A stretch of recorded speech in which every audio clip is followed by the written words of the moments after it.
If there's one thing the Overwatch 2 community can agree on, it's the fact that Blizzard's history of patch notes is lackluster, to put it nicely, and it doesn't look like this patch is going to be changing that history in any sort of way. It seems like a lot of things are missing from this patch, and some of the things that they included could have just been a simple hotfix using the new system that they implemented. So let me explain to you exactly what's going to be going on in this patch, as there are substantial nerfs to Roadhog and Sojourn.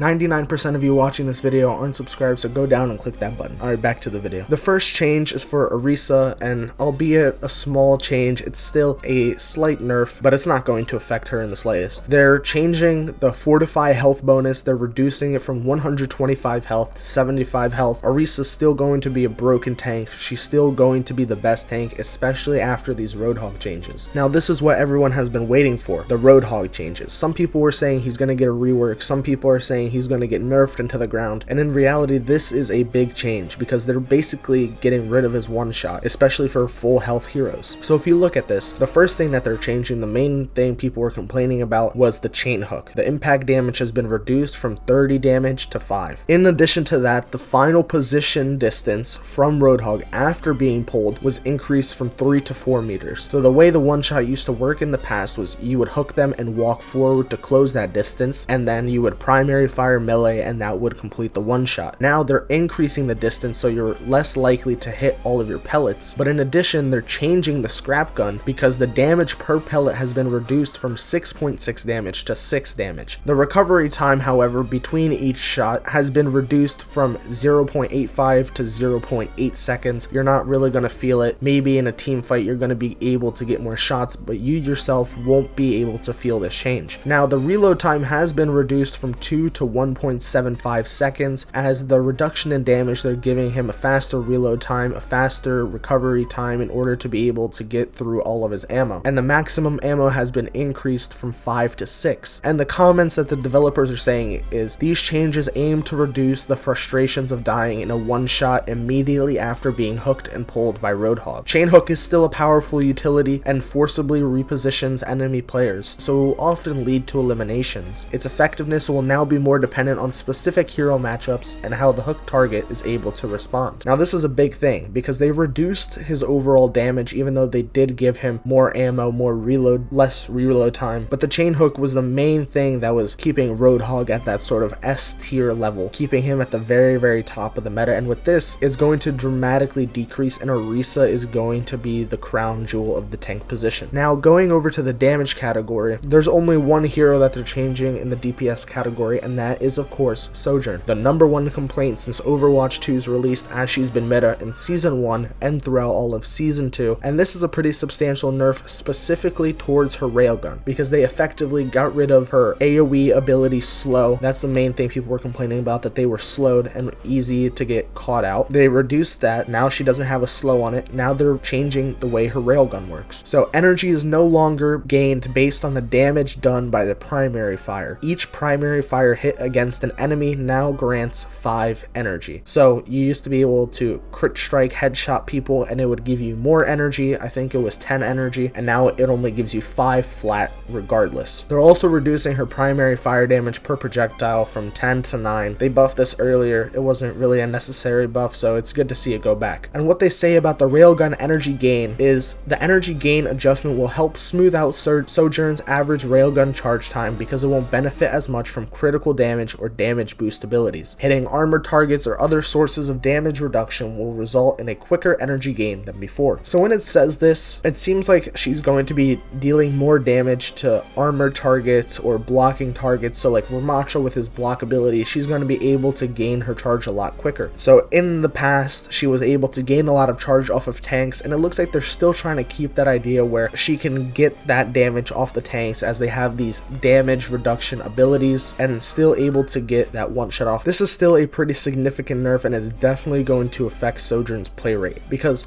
in the top 500 of specifically NA, but you could look at every top 500 on every server, there are probably over 200 Sojourn mains. She is very widely played because she is fantastic. And specifically with Mercy pocketing her, they're saying previously damage boost and critical damage had amplified the effect for Sojourn, since it reduced the time to build energy and lowered the threshold at which her railgun second secondary fire became lethal. The reduction to primary fire damage will further slow that down as well. So now Sojourn is gonna gain way less energy for her railgun. It's going to make it a lot easier to track when she has railgun out, because you can say you have 120 something energy within each magazine. So if Sojourn is firing, reload, you probably know that she's at least close to being 100% on her railgun. Now regarding support, Kiriko, her healing, primary fire, alternate fire, whatever you have it set as, the recovery time has been increased from 0.85 to 1 second. So that means you can't just be a healing bot anymore. You can't just spam your healing ability and expect for everything to go well. Basically, they're trying to make it so Kiriko can also weave in her kunais while having that recovery time. So this is exactly what the developer comment is saying. Despite Kiriko's healing projectiles being slow moving and single target, her average healing output per match is higher than we'd like. We've seen players tend to get overly focused on maximizing her healing potential and only use the primary fire for extended periods of time, rather than reduce the amount of healing per projectile, which may lead to feeling locked and focusing more on the healing. We're increasing the recovery time before she can start firing the healing Ofuda again. Increasing the recovery time opens the opportunity to weave in secondary fire kunai more freely. So it seems like what they're doing is just making Kiriko be less just heal bot and actually requires some more skill because of this recovery time increase. Now, it might not seem significant at first, but over the course of a fight, you'll be wasting probably maybe 10-20 seconds waiting for that recovery time when you could be healing. So it's important to be able to hit important kunai shots. And the rest of the bug fixes are just simple hero skin changes. They adjusted the footstep audio to make enemy footsteps more audible, which is actually a good stealth buff to some certain heroes. But in reality, some of these changes could have just been put in a hotfix, like Orisa reducing her fortify health from 125 to 75 isn't warranting to be put in here. I mean, if you're going to include changes like that, then include changes of Ramatra being able to block and have infinite duration on his ult, because you talked about that on the stream. And there are a lot of changes that they're going to be bringing in season 3 that they talked about on the stream, whether it be Genji changes, because they did nerf him due to the DPS passive at that point, but now he's sort of in a weaker state than they would want him to be. They're going to be changing some more tanks, some more DPSs, buffing, nerfing, possibly even some reworks. They did say that they're going to change how supports work, so I want to know exactly what you think is going to be upcoming for season 3 and whether or not it's going to be a good change or a bad change for the game as a whole and its health. As always, GG easy.